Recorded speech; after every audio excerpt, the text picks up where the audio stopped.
એટલે ફ્રૂટ બજારમાં સૌ કોઈની પ્રિય એવી કેરી જ કેરી જોવા મળતી હોય છે। પોરબંદર માર્કેટિંગ યાર્ડ ખાતે 1100 જેટલા કેરીના બોક્સની આવક થઈ છે। ગત વર્ષની જેમ આ વર્ષે પણ ગીરની કેસર કેરીની સાથે પોરબંદર જિલ્લાની સ્થાનિક કેરીઓની આવક અને માંગ વધુ જોવા મળી રહી છે। પોરબંદર માર્કેટ યાર્ડ ખાતે સુદામા ફ્રૂટ કંપનીમાં 750 બોક્સની આવક થઈ હતી, જેની હરાજીમાં 900 થી લઈને 1625 સુધી બોક્સના ભાવ બોલાયા હતા। મનસુખ વસાવાનું વિવાદાસ્પદ નિવેદન। શાળાના કાર્યક્રમ દરમિયાન મનસુખ વસાવાનું નિવેદન સામે આવ્યું। અંગ્રેજી, ગણિત, વિજ્ઞાન ન આવડે તે પશુ સમાન છે। અંગ્રેજી તો ટકોરા બંધ આવડવું જ જોઈએ। અંગ્રેજી તો પાવરફુલ રાખવાનું છે। પોપટની જેમ અંગ્રેજી આવડવું જોઈએ। દુનિયામાં ક્યાંય જવું હશે તો અંગ્રેજી ભાષાનું જ્ઞાન જરૂરી છે। આ પ્રકારનું નિવેદન આપ્યું છે તેમણે।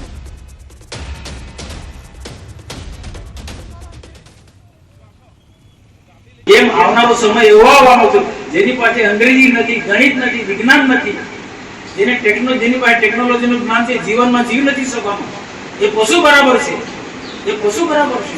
સંસ્કૃતમાં પણ એવો શ્લોક છે કે જેની પાસે જે જ્ઞાન નથી, નોલેજ નથી, એ મૃત્યુલોકમાં પશુ સમાન છે। એ શ્લોકનું પણ આખું મેં ત્યાં પઠન કર્યું હતું, અનુવાદ પણ કર્યું હતું। આજે હરીફાઈના જમાનાની અંદર ટકી રહેવું હોય, આદિવાસી વિસ્તારના યુવાનો આગળ આવવું હોય, સરકારી નોકરી હોય, ક્લાસ 2 ક્લાસ 1 જેવી પરીક્ષાઓમાં એને ઉત્તીર્ણ થવું હોય તો અંગ્રેજી, ગણિત, વિજ્ઞાન એને મજબૂત બનાવવું જ પડશે।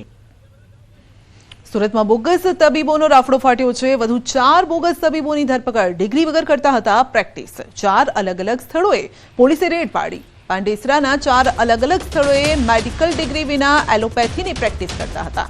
બોગસ તબીબ અજય, વિજય વિશ્વાસ, પરિમલ સુધીર, પાર્થ કાલીપથ દેવનાથ અને સિદ્ધાર્થ કાલીપથની ધરપકડ કરાઈ છે। તો 4 ક્લિનિકમાંથી અલગ અલગ પ્રકારની દવાનો, સિરપનો સહિતનો જે જથ્થો છે 12,994નો આ મુદ્દામાલ જપ્ત કરાયો છે।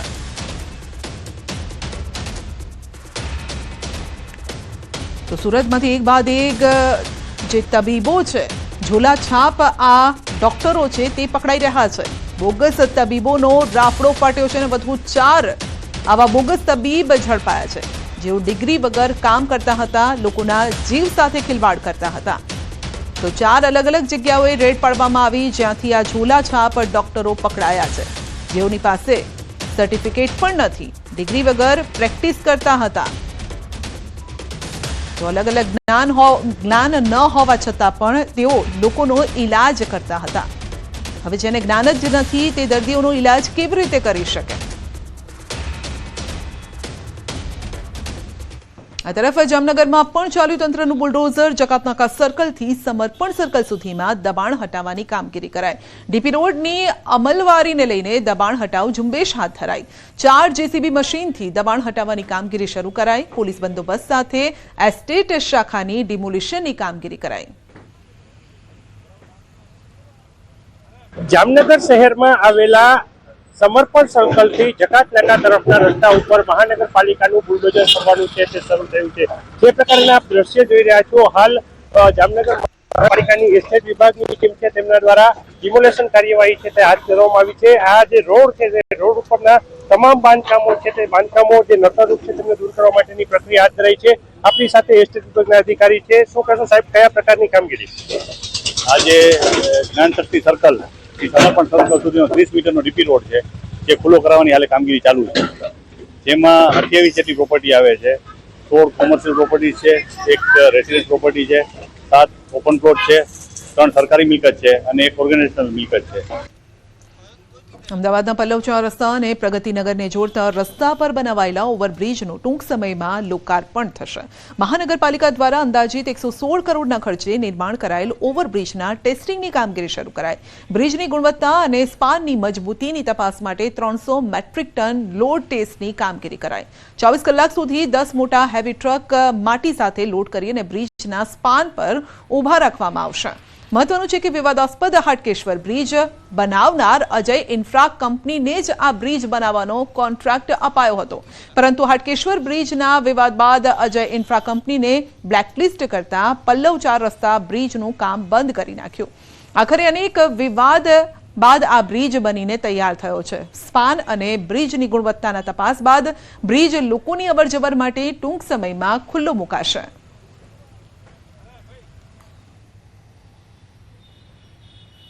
છેલ્લા અનેક મહિનાઓથી વિવાદાસ્પદ બનેલો પલ્લવ જંકશનનો જે ઓવરબ્રિજ છે તે આખરે બનવા જઈ રહ્યો છે.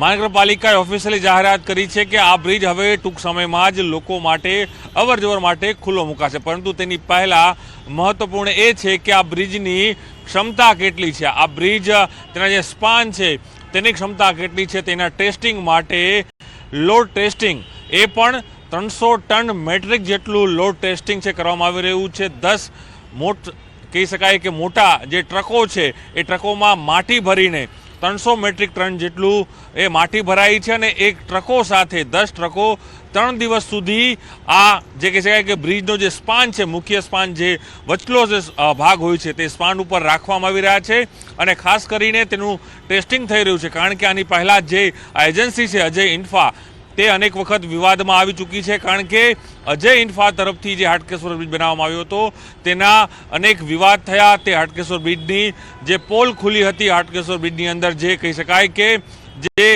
કામ થયું હતું, જે ગુણવત્તાયુક્ત નહોતું થયું, તેને લઈને તેને બ્લેકલિસ્ટ પણ કરાયું હતું, પરંતુ અનેક સમયનો વિવાદ થયો હતો આ બ્રિજને લઈને, પલ્લવ બ્રિજને લઈને, કારણ કે આ એજન્સી જે છે અજય ઇન્ફા તે એજન્સી તરફથી જ આખો આ બ્રિજ છે તે હાલ બનાવવામાં આવી રહ્યો છે અને તેને આખરી ઓપ છે તે આપવામાં આવી રહ્યું છે. પણ તેની પહેલાં 300 મેટ્રિક ટનના લોડ સાથે જે કહી શકાય કે જે સ્પાન છે તે સ્પાનનું ટેસ્ટિંગ છે હાલ મહાનગરપાલિકા છે તે જે નોર્મ્સ છે તે પ્રમાણે કરી રહ્યું છે. હવે જોવાનું રહે છે કે આ બ્રિજ ટૂંક સમયમાં ક્યારે ખુલ્લો થાય છે અને અહીં અવર જવર થતાં જે લાખો જે લોકો છે, જે વાહન ચાલકો છે તેને મોટી રાહત છે તે ચોક્કસપણે અહીં રહેશે.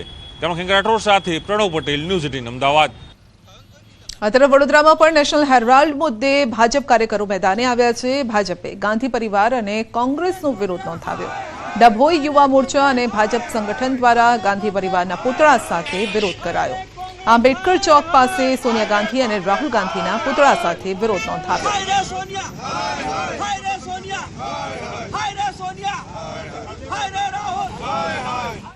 રાજ્ય સરકાર દ્વારા સોમનાથ, નડાબેટ, વડનગર અને મોઢેરા માટે વિશેષ ટૂર પેકેજ શરૂ કરાયું છે. યાત્રિકોને જીએસઆરટીસીની અદ્યતન એસી વોલ્વો બસમાં પ્રવાસ સાથે હોટલ રોકાણની પણ સુવિધા ઉપલબ્ધ કરાશે. સોમનાથ દર્શન માટેની વિશેષ બસ 28 એપ્રિલથી શરૂ થશે, જે અમદાવાદના રાણીપથી રોજ સવારે 6 કલાકે ઉપડશે.